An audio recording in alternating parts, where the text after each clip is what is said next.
Uh, Today I will start Unit 5. ठीक है, sorry Unit 5, that means कि हम discussing the topic of the Unit 2. Unit 1 is already completed. Some part of the voltage regulation are left, and that topic, if I have time, then I will take in last when I revise whole syllabus. ठीक है. And now I will discuss about the two reaction theory of salient pole machine.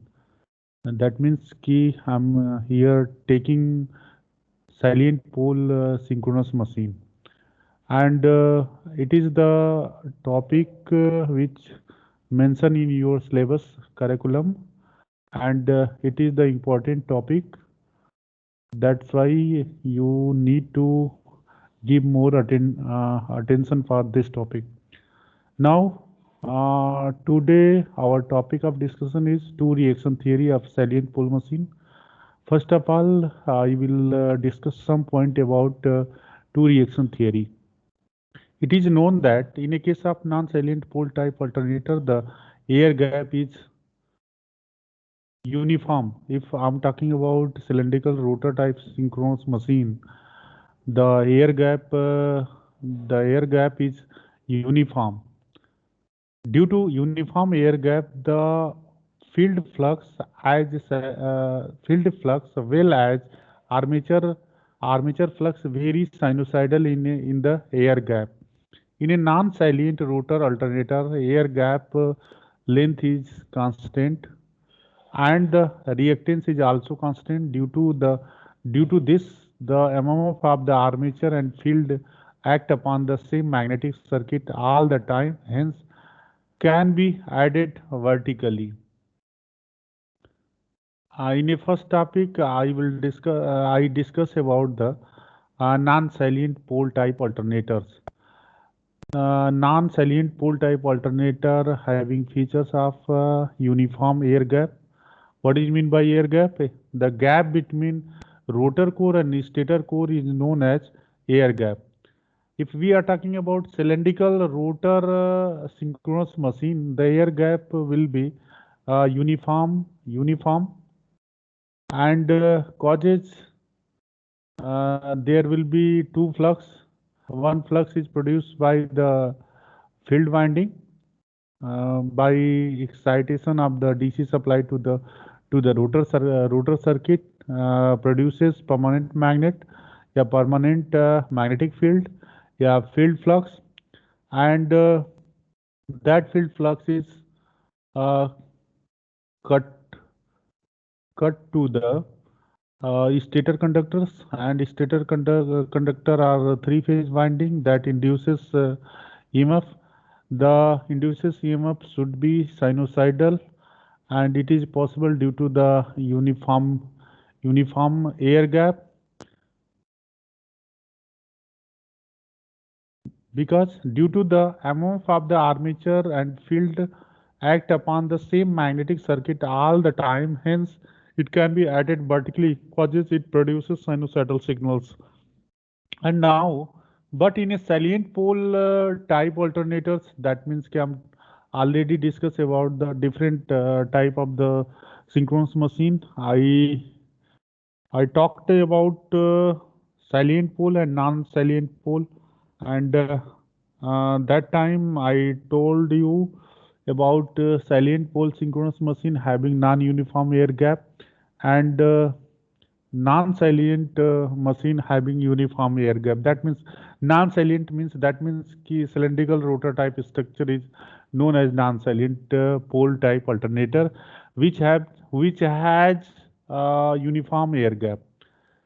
So two reaction theory is applied only for the salient pole synchronous machine, and it is not applied for the non-salient pole type alternators. Are you getting my point clearly? Everyone Yes, getting sir. my audio properly? ठीक है. अब देखो, अब यहाँ पे मैं बहुत ही साधारण भाषा में समझाने की कोशिश कर रहा हूँ. हमने बताया था कि जो हमारा अल्टरनेटर्स होते हैं, अल्टरनेटर्स किसको बोलते हैं? हम सिंक्रोनस मशीन को बोलते हैं। सिंक्रोनस मशीन की क्लासिफिकेशन के बारे में मैंने बताया था कि दो तरह का कंस्ट्रक्शन होता है। पहला कंस्ट्रक्शन जो है होता है हमारा साइलिएंट टाइप सिंक्रोनस जनरेटर का जो है कंस्ट्रक्शन होता है। दूसरा जो है नॉन साइलिएंट टाइप सिंक्रोनस जनरेटर का कंसेप्ट होता है। तो मैंने बताया था आपको कि जो नॉन साइलिएंट सिंक्रोनस जनरेटर होता है उसको सिलेंड्रिकल रोटर भी हम बोलते हैं। सिलेंड्रिकल रोटर होने का मतलब कि जो एयर गैप होगा वो सीधे सीधे यूनिफॉर्म होगा, हर पॉइंट पे यूनिफॉर्म होगा। लेकिन अगर सैलिएंट पोल सिंक्रोनस मशीन की बात करते हैं तो उसका जो एयर गैप होगा, एयर गैप किसको बोलते हैं? The gap between stator core and rotor core is known as air gap. तो सैलिएंट पोल सिंक्रोनस जनरेटर के अंदर क्या होगा कि जो यूनिफॉर्म मतलब जो एयर गैप होगा वो नॉन यूनिफॉर्म होगा। जब नॉन यूनिफॉर्म होगा तो यहाँ पे दो जो है फ्लक्स जो है इंड्यूस होगा, एक तो डायरेक्ट एक्सिस के अलोंग, दूसरा जो है क्वाड्रेचर एक्सिस के अलोंग। फिर इसके बाद में यहाँ पे हम डिस्कस करेंगे कि एमएमएफ का मतलब होता है मैग्नेटिक मोटिव फोर्स, जिसकी वजह से क्या होता है? फ्लक्स प्रोड्यूस होता है। जैसे वोल्टेज किसी भी सर्किट के अंदर अगर हम वोल्टेज अप्लाई करते हैं तो करंट जो ऑटोमेटिकली इंड्यूस हो जाता है, वो अगर क्लोज सर्किट हमने क्लोज पाथ प्रोवाइड किया। अब यहाँ पे जैसे ही किसी भी मैग्नेटिक कोर के अंदर जो है एमएमएफ अगर प्रोड्यूस होता है तो उस केस में फ्लक्स प्रोड्यूस होना ही होना है। जिस तरह से वोल्टेज हमने अप्लाई किया, करंट फ्लो हुआ, यहाँ पे एमएमएफ इंड्यूस होगा तो जो है फ्लक्स प्रोड्यूस होगा। फ्लक्स क्या होगा? मैग्नेटिक फील्ड होगा। ठीक है, यहां तक समझ में आया सारे लोगों को? हाँ सर, आ गया। अब देखिए, यस सर, इन यस ए sir. Salient pole type alternator the length of the air gap varies. Air gap का लेंथ जो है चेंज हो रहा है। इसी को मैंने बताया था कि ये नॉन यूनिफॉर्म होता है। समझ में आ रहा है? आपको इमेज क्लियर है ना? स्टार्टिंग में मैंने बताया था प्रैक्टिकल एप्लीकेशन में जो है सिलेंड्रिकल स्ट्रक्चर और सैलिएंट टाइप स्ट्रक्चर मैंने बताया था। नॉन सैलिएंट और सैलिएंट पोल सिंक्रोनस मशीन मैंने बताया था। याद है ना पिक्चर, या फिर से मैं बताऊं? हेलो, तो याद याद है सर। ठीक है। Length gap varies and the reluctance also. जब लेंथ चेंज होगा तो रिलक्टेंस चेंज होगा, जब रिलक्टेंस चेंज होगा hence the armature flux and field flux can not very sinusoidal. अब इसमें नॉन यूनिफॉर्मिटी की वजह से जो है जो साइनोसाइडल होगा, सॉरी, जो फ्लक्स होगा, जो फील्ड फ्लक्स होगा वो साइनोसाइडल वेरी नहीं करेगा। The reluctance of the magnetic circuit on which MMF act are different in a case of salient pole alternator। तो salient pole alternator के अंदर जो है जो हमारा एमएमएफ इंड्यूस होगा वो जो है नॉर्मली जो सिलेंड्रिकल टाइप स्ट्रक्चर के अंदर जो साइनोसाइडल प्रोड्यूस हो रहा था उससे अलग प्रोड्यूस होगा। ठीक है, hence the armature and field MMF can not be treated in simple way as they can be in a non salient pole alternator. अब जो है यहाँ पे अगर हम आर्मेचर एंड फील्ड एमएमएफ की बात कर रहे थे तो सिलेंड्रिकल स्ट्रक्चर के केस में जो है सिंपली हम सिंपली एज्यूम कर रहे थे। लेकिन सैलिएंट पोल के केस में जो है इसको हम सिंपली एज्यूम नहीं कर सकते। ठीक है, अब इसके लिए जो है इसको स्टडी करने के लिए हमको अलग से टेक्निक यूज करना होगा, क्योंकि वहां पे यूनिफॉर्म एयर गैप था लेकिन यहाँ पे यूनिफॉर्म एयर गैप नहीं है। तो जिस तरह से जो है एनालिसिस हम सिलेंड्रिकल स्ट्रक्चर के अंदर कर रहे थे उस तरह का एनालिसिस जो है salient type rotor rotor pole rotor synchronous machine के अंदर हम नहीं कर सकते। ठीक है, hence the armature and field MMF cannot be treated in a simple way as they can be in a non salient pole alternator. ठीक है, दैट मीन्स कि जो सिलेंड्रिकल टाइप सिंक्रोनस जनरेटर के अंदर अंदर जो हम ट्रीट कर रहे थे फील्ड एमएमएफ और आर्मेचर एमएमएफ को, उस तरह का ट्रीट जो है हम सैलिएंट पोल अल्टरनेटर के अंदर नहीं कर सकते। उसके लिए उसको एनालाइज करने के लिए हमको we have to use different techniques, different theory for the proper explanation. So I will see how we can explain armature MMF and field MMF in a case of salient pole synchronous machine. Okay अब देखो यहाँ पे क्या कर रहे हैं हम। यहां तक समझ में आया सिलेंड्रिकल और नॉन सिलेंड्रिकल, या सैलिएंट और नॉन सैलिएंट। नॉन सैलिएंट जो होगा हमारा cylindrical rotor type synchronous machine होगा। Yes sir. और सैलिएंट टाइप सिंक्रोनस मशीन होगा जिसमें कि हमारा एयर गैप नॉन यूनिफॉर्म होगा। सिलेंड्रिकल टाइप सिंक्रोनस जनरेटर के अंदर या non salient type synchronous generator के अंदर जो एयर गैप होगा यूनिफॉर्म होगा, उसको जो है सिंपल तरीके से जो है हम रिप्रेजेंट करेंगे, एनालाइज करेंगे। लेकिन सैलिएंट पोल सिंक्रोनस जनरेटर की बात करेंगे तो उसमें जो है हम नॉर्मल तरीके से ट्रीट नहीं कर सकते, नॉर्मल तरीके से एनालाइज नहीं कर सकते। आर्मेचर एमएमएफ और फील्ड एमएमएफ को नॉर्मल तरीके से जो है हम रिप्रेजेंट नहीं कर सकते। इसके लिए जो है स्पेशल टेक्निक हमको यूज करना होगा। हम उस टेक्निक को यूज करने वाले हैं और उस कंसेप्ट को जो है टू रिएक्शन थियरी भी बोलते हैं। ठीक है, इसको जो है हम टू रिएक्शन थियरी भी बोलते हैं, जिसमें सैलिएंट टाइप सिंक्रोनस अल्टरनेटर के आर्मेचर और फील्ड एमएमएफ का जो है एनालिसिस रिप्रेजेंटेशन किस तरह से करना है, क्योंकि ये जो है डिफर फ्रॉम द सिलिंड्रिकल या non salient type synchronous machine से जो है अलग होता है। तो इसका जो है एनालिसिस हम अलग तरीके से करते हैं।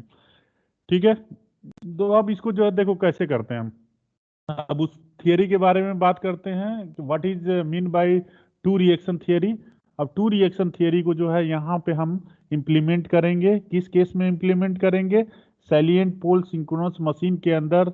अगर उसके वर्किंग को अगर हमको समझना है, उसके जो है आर्मेचर एमएमएफ को समझना है, फील्ड एमएमएफ को समझना है, तो उस केस में जो है टू रिएक्शन थियरी के कंसेप्ट को जो है हमको समझना होगा। टू रिएक्शन थियरी के थ्रू ही जो है हम सैलिएंट पोल सिंक्रोनस मशीन के वर्किंग को एक्सप्लेन कर सकते हैं, या उसके जो है आर्मेचर एमएमएफ और फील्ड एमएमएफ के जो है वर्किंग को जो है हम एक्सप्लेन कर सकते हैं इसके थ्रू। अब क्या होता है, we will discuss about the two reaction theory. According to the theory the armature MMF, अब यहाँ पे ध्यान दीजिए आप लोग, armature MMF can be divided into two component. Armature MMF को यहाँ पे सैलिएंट पोल सिंक्रोनस मशीन के अंदर जो है दो कंपोनेंट में जो है इसको हम रिजॉल्व कर देते हैं। Component acting along the pole axis, जो पोल एक्सिस के अलोंग जो एक्ट करता है उसको हम डायरेक्ट एक्सिस हम बोलते हैं।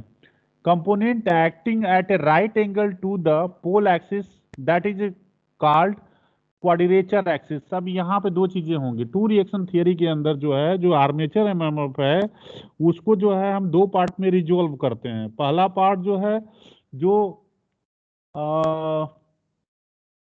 पोल एक्सिस के अलोंग होता है उसको डायरेक्ट एक्सिस बोलते हैं, और पोल एक्सिस के जो है जो राइट एंगल पे होता है उसको क्वाड्रेचर एक्सिस बोलते हैं। ठीक है, the component acting along the direct axis can be magnetising और डीमैग्नेटाइजिंग। अब इसमें डायरेक्ट एक्सिस के अलोंग जो हमारा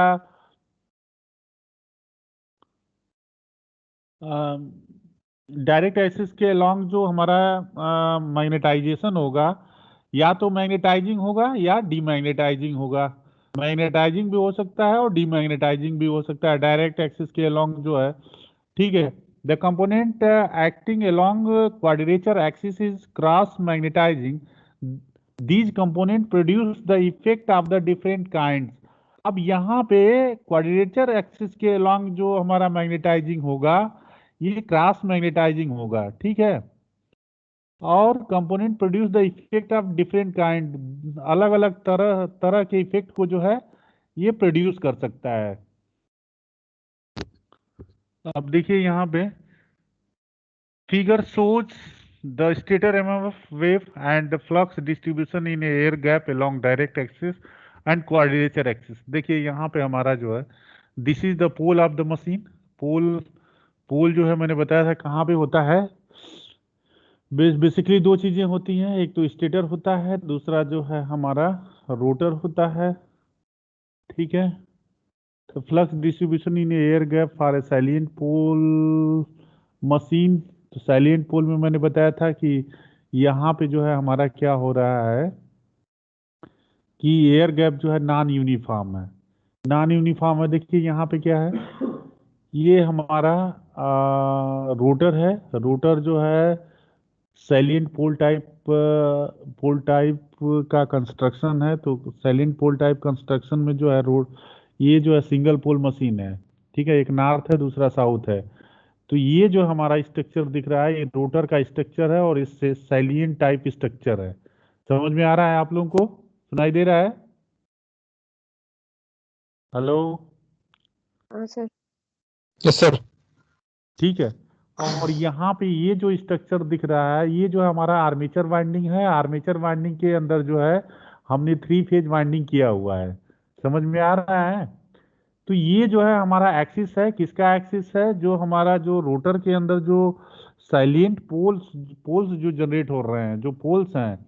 ठीक है, एक नॉर्थ है दूसरा जो इसके अपोजिट जो है साउथ है।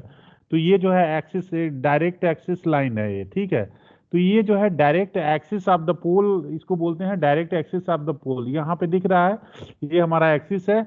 इसके अलोंग जो है जो एमएमएफ होगा उसको डायरेक्ट एक्सिस एमएमएफ बोलते हैं। ठीक है, और सेकंड जो है हमारा सेकंड वाला केस देखिए। अब ये जो है 90 डिग्री पे जो है ये हमारा पोल्स है। ठीक है, ये हमारा आर्मेचर वाइंडिंग है। और यहाँ पे जो है ये 90 डिग्री पे फ्लक्स जो है इधर से जनरेट हो रहा है और यहाँ पे जो है टर्मिनेट हो रहा है। ठीक है, तो ये जो है हमारा क्वाड्रेचर एक्सिस हो गया और ये जो है हमारा डायरेक्ट एक्सिस हो गया। समझ में आ रहा है क्वाड्रेचर एक्सिस और डायरेक्ट एक्सिस? अब ये सिंपली समझ लीजिए कि यहाँ पे आर्मेचर कंडक्टर है। आर्मेचर वाइंडिंग के अंदर 3 फेज वाइंडिंग करते हैं, और 3 फेज वाइंडिंग करेंगे तो आर्मेचर के अंदर, स्टेटर के अंदर जो है स्लॉट्स बने होंगे। स्लॉट्स के अंदर जो है कंडक्टर, बहुत सारे कंडक्टर जो है, number of conductor are inserted in slots of the stator winding. और यहाँ पे 3 फेज वाइंडिंग करते हैं कैपेसिटी के अकॉर्डिंग जो है जो कंडक्टर होते हैं, कंडक्टर का डायमीटर सेट करते हैं या नंबर ऑफ टर्न हम सेट करते हैं। तो ये जो एक्सिस हो गया हमारा, ये डायरेक्ट एक्सिस हो गया, डायरेक्ट एक्सिस ऑफ द पोल, क्योंकि ये हमारा पोल है। ठीक है, फील्ड वाइंडिंग का जो है हमारा पोल है, तो ये इसके अलोंग जो है ये डायरेक्ट एक्सिस हो गया। और इसके अलोंग जो है ये वाला जो इसके अलोंग जो है हमारा क्वाड्रेचर एक्सिस हो गया। ठीक है, समझ में आ रहा है? Flux distribution in air gap यहां तक आया? हेलो?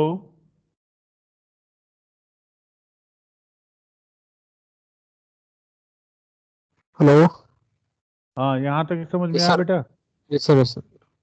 तो यहाँ पे मैं 2-4 मिनट दूं क्या? आप लोग बना लेंगे इसको फटाफट, क्योंकि ठीक है हमेशा सर। अक्सर जो है डायरेक्ट एक्सिस और क्वाड्रेचर एक्सिस में कंफ्यूजन होगा आप लोगों को। तो यहाँ पे ठीक। सीधे सीधे समझना है आपको कि ये सीधे सीधे फ्लक्स का देखिए, यहाँ से फ्लक्स जनरेट हो रहा है और सीधे सीधे इधर टर्मिनेट हो रहा है। समझ में आ रहा है? और यहाँ यस पे सर। क्या हो रहा है, 90 डिग्री पे फ्लक्स जो है हमारा इधर से जनरेट हो रहा है और 90 डिग्री पे जो है लीव कर रहा है। और ये जो है डायरेक्ट एक्सिस के लॉन्ग ही जो है इंटर कर रहा है। देखिए यहाँ से डायरेक्ट एक्सिस के लॉन्ग इंटर कर रहा है, डायरेक्ट एक्सिस के लॉन्ग जो है इंटर कर रहा है। यहाँ पे क्या है, 90 डिग्री पे जो है ये लीव कर रहा है। 90 डिग्री पे इंटर कर रहा है और 90 डिग्री पे जो है लीव कर रहा है। ये हमारा क्वाड्रेचर एक्सिस हो गया, quadrature axis of the pole, direct axis of the pole. Stator MMF wave, ये जो हमारा स्टेटर एमएमएफ वेव है, ये हमारा स्टेटर एमएमएफ वेव है। ठीक है, समझ में आ रहा है सारी चीजें?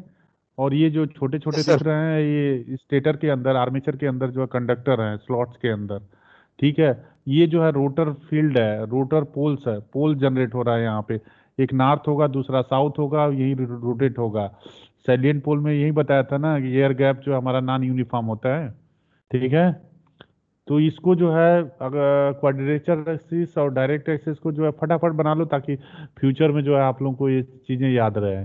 ठीक है, ओके सर, बना रहे हैं। तो हम अभी 5 मिनट का टाइम देते हैं आप लोगों को। ठीक है सर।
हो गया?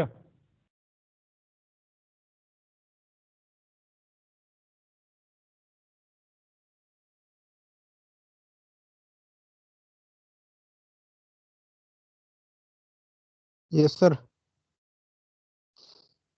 हो गया कंप्लीट। अब देखिए इसमें क्या क्या चीजें हो रही हैं। The reluctance offer to the reluctance का मतलब समझते हैं आप लोग? किसको बोलते हैं रिलेक्टेंस?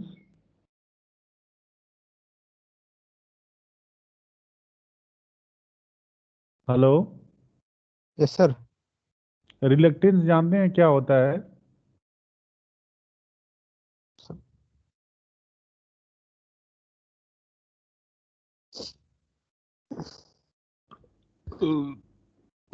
देखिए मैं बताता हूँ, चलिए आप लोग को नहीं पता होगा। Yes sir. Yes sir. जैसे हमने जो हमारा हमने कंडक्टर, हमारे पास कोई कंडक्टर है, ठीक है। अगर हम वोल्टेज अप्लाई करते हैं और सर्किट हमारी क्लोज होती है और लोड अगर कनेक्ट करते हैं तो क्या होता है, सर्किट के अलोंग जो है हमारा करंट फ्लो करना शुरू होता है। लेकिन करंट के फ्लो को जो अपोज कौन करता है? रेजिस्टेंस करता है। तो ये जो है हमारा इलेक्ट्रिक सर्किट की बात हमने कर ली। अगर मैग्नेटिक सर्किट की बात कर रहे हैं तो सबसे पहले जो है क्या होता है, अब इसमें जो है मैंने बताया था कि जहां पे नंबर ऑफ टर्न आए, नंबर ऑफ टर्न मतलब कि बहुत सारे कंडक्टर जो है किसी स्लॉट्स के अंदर इंसर्ट किया है हमने, ठीक है। तो जितने कंडक्टर हमने इंसर्ट किया हुआ है उसके नंबर को जो है नंबर ऑफ टर्न बोलते हैं। समझ में आ रहा है? अब सर अगर यस सर। सपोज कोई करंट अगर फ्लो होती है, जैसे हमने वोल्टेज अप्लाई कर दिया तो उसमें करंट फ्लो होगी।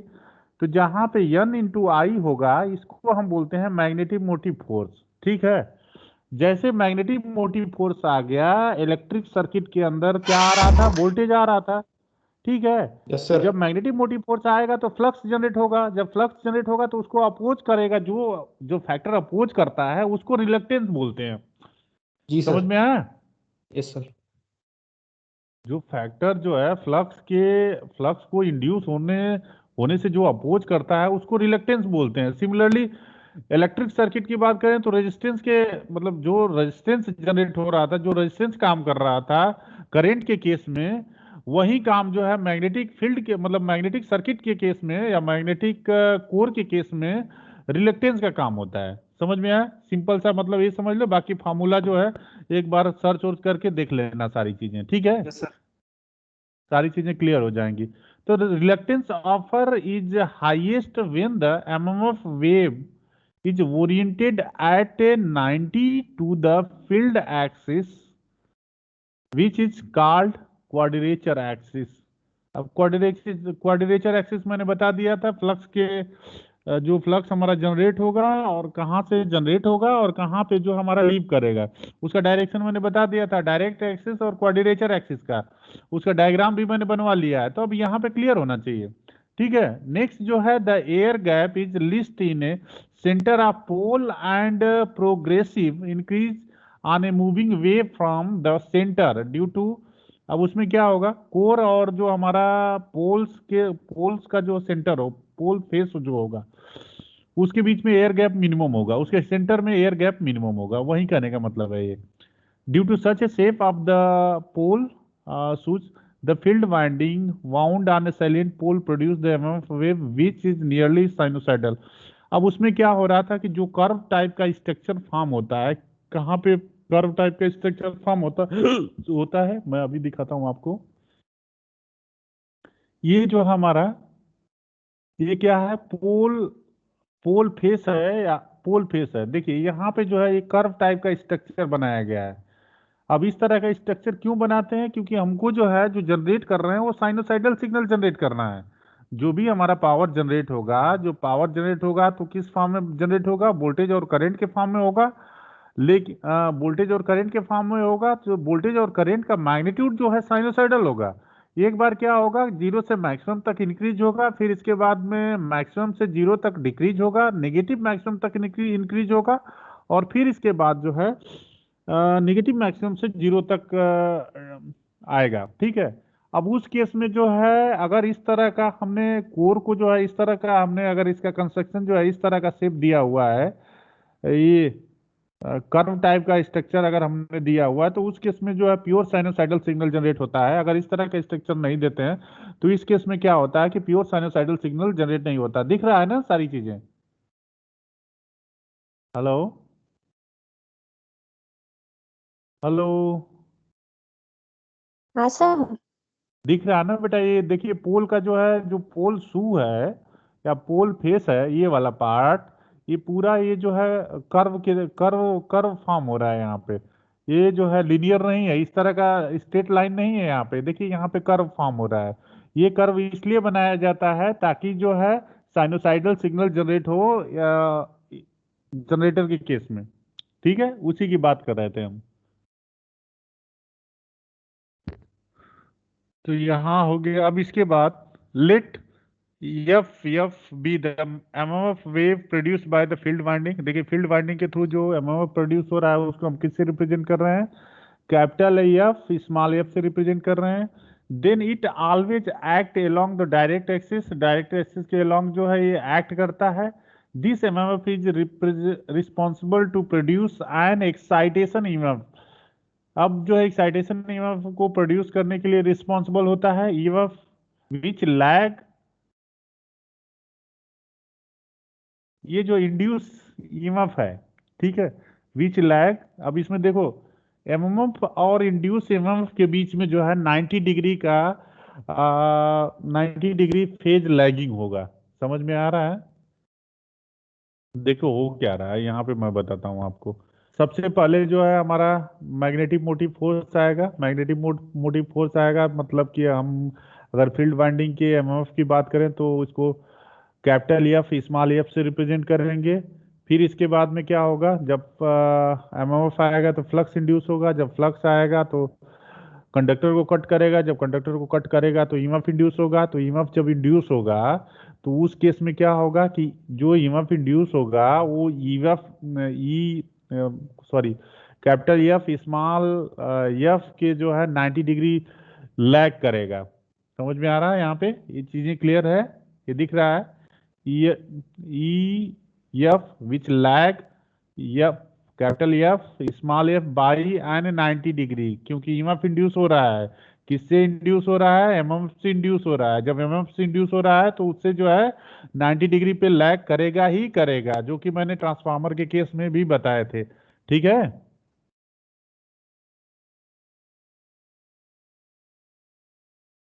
हाँ रमन, रमन आया कि नहीं अभी तक? हेलो। नहीं सर, अभी नहीं आया। ठीक है, उसको एक बार कॉल और कर लो। ठीक है। अब देखिए, अब इसके बाद हम यहाँ तक समझ में आया, ये समझ में आ रहा है ना लैगिंग का concept?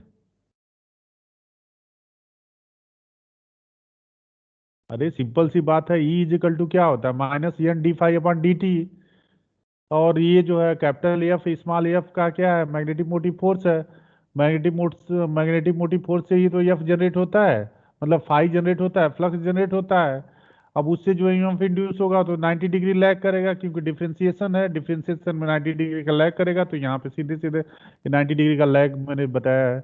When armature carry current, जब आर्मेचर जो है करंट को कैरी करता है, it produce its own MMF wave. अब करंट जैसे हमने बताया ना कि यहाँ पे जब जब क्या हुआ, सबसे पहले जो है फील्ड वाइंडिंग को हमने डीसी से एक्साइटेड किया, डीसी से एक्साइटेड किया तो यहाँ नंबर ऑफ टर्न और आई आया, तो यहाँ पे एमएमएफ आ गया। एमएमएफ के वजह से जो है अब क्या हुआ कि इसके अंदर ईएमएफ इंड्यूस हुआ, जो EMF induce field EMF induce होगा वो 90 डिग्री लैग करेगा। अब यही फ्लक्स जो है रोटर को कट करेगा, जब रोटर को कट करेगा तो रोटर के अंदर जो है करंट फ्लो होगा, तो वहां पे फिर से जो है आई इंटू एन आएगा, तो उससे जो है आर्मेचर के अंदर एक मैग्नेटिक मोटिव फोर्स जनरेट हो जाएगा। मैग्नेटिक मोटिव फोर्स जनरेट होने से जो है उसका फ्लक्स जनरेट होगा। ठीक है। जब फ्लक्स जनरेट होगा तो फ्लक्स जो होगा, जो रिलेटिव फ्लक्स फ्लक्स को जो है, अब यहाँ पे सैलिएंट टाइप रोटर की बात करें तो ये जो है दो पार्ट में स्प्लिट करेंगे, एक डायरेक्ट एक्सिस के अलॉन्ग, दूसरा जो है क्वाड्रेचर एक्सिस के अलॉन्ग, जो कि मैंने बताया था। ठीक है। The can be resolve in two component, one acting along the D axis, cross magnetising इसको बोलते हैं। And similarly, armature current IA also divided into two component along with direct axis and along with quadrature axis। अभी इसमें देख लीजिए, यहाँ पे सीधे सीधे डायरेक्ट एक्सिस के along जो है कि मैग्नेटिक मोटिव फोर्स जनरेट होगा, क्वाड्रेचर एक्सिस के along जो है मैग्नेटिक मोटिव फोर्स जनरेट होगा, तो इसको जो है कंपोनेंट along डायरेक्ट एक्सिस बोलेंगे, इसको जो है कंपोनेंट along जो है क्वाड्रेचर एक्सिस, और इसको कंपोनेंट कंपोनेंट along जो है डायरेक्ट एक्सिस। डायरेक्ट एक्सिस ये जो है हमारा, ठीक है, यहां तक समझ में आया कि इसमें कोई डाउट है किसी को? No sir. No sir. आप देखिए जो है, अब मेन मैंने डायग्राम यहाँ पे दिखाया हुआ है, ये हमारा स्टेटर हो गया और ये जो है सैलिएंट टाइप रोटर हो गया। ठीक है। ये जो है हमारा एक्सिस, अब ये हमारा जो है क्वाड्रेचर एक्सिस है और ये जो है डायरेक्ट एक्सिस है, दिख रहा है ना, ये हमारा रोटर दिख रहा है ना, उसमें थोड़ा क्लियरिटी नहीं थी लेकिन यहाँ पे क्लियरिटी है। ठीक है। ये जो है डायरेक्ट एक्सिस है और ये जो हमारा क्वाड्रेचर एक्सिस है, तो इसके अलोंग जो है एक मैग्नेटिक मोटिव फोर्स जनरेट होगा जिसको हम एफडी से बोल रहे हैं। और क्वाड्रेचर एक्सिस के अलोंग जो हमारा जो एमएफ जनरेट हो रहा है इसको जो है एफ क्यू से रिप्रेजेंट कर रहे हैं, और डायरेक्ट एक्सिस के अलोंग जो एमएफ जनरेट हो रहा है इसको एफ डी से रिप्रेजेंट कर रहे हैं। ठीक है। तो ये जो है actual representation of the MMF along the direct axis and along the quadrature axis. ठीक है। और ये जो है हमारा रिजल्टेंट एमएमएफ है, रिजल्टेंट आर्मेचर एमएमएफ जनरेट हो रहा है यहाँ पे। ठीक है, ये दिख रहा है ना? ये हमारा डायरेक्ट एक्सिस है, ये क्वाड्रेचर एक्सिस है, और ये जो है हमारा रिजल्टेंट एक्सिस है। ठीक है, इस डायग्राम को अगर बनाना है तो बना लो फटाफट, ताकि याद रहेगा। बस 2-3 मिनट का टाइम मैं देता हूँ, ठीक है?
हेलो। Yes sir. हो गया? हाँ सर, बन गया।